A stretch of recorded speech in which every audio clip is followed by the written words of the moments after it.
Hello mga miss! So ayan, natulog ako. Yan, kakagising ko lang dyan mga be, galing akong school. Yan, nangbiga ulit ako dyan kasi inaantok pa talaga ako nyan mga be. Talaga ba? Char, joke lang yun mga be.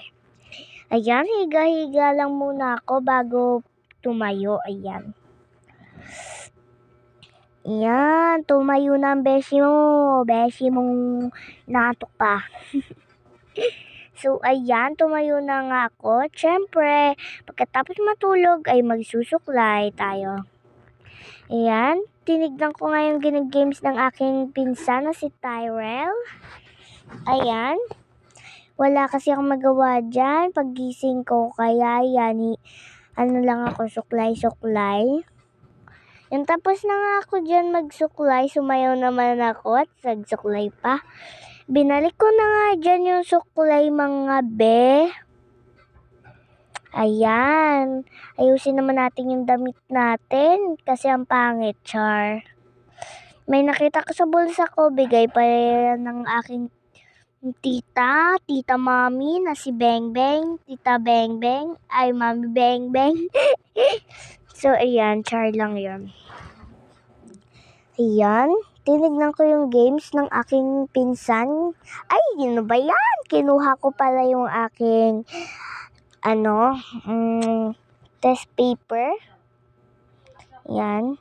English po yan. Ang score ko po dyan ay 13/20 po ang score ko dyan mga be sa English. Pero favorite subject ko yan. Char lang. Pero totoo naman. Ano ba itong beshi mo? Ayan.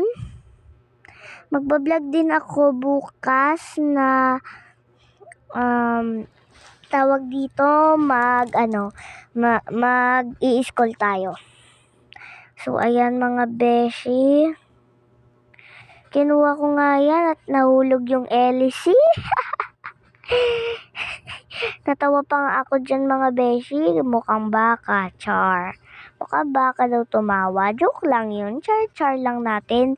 Tinignan kung may kanin pa. Konti na lang pala yung kanin. Kaya ayan, inaantok pa din ako. Kaya ganyan-ganyan muna ako guys. Yan. Kinuha ko nga dyan yung tubig ko kasi iinom ako dyan mga be. Yan. Kasi nauhaw ako.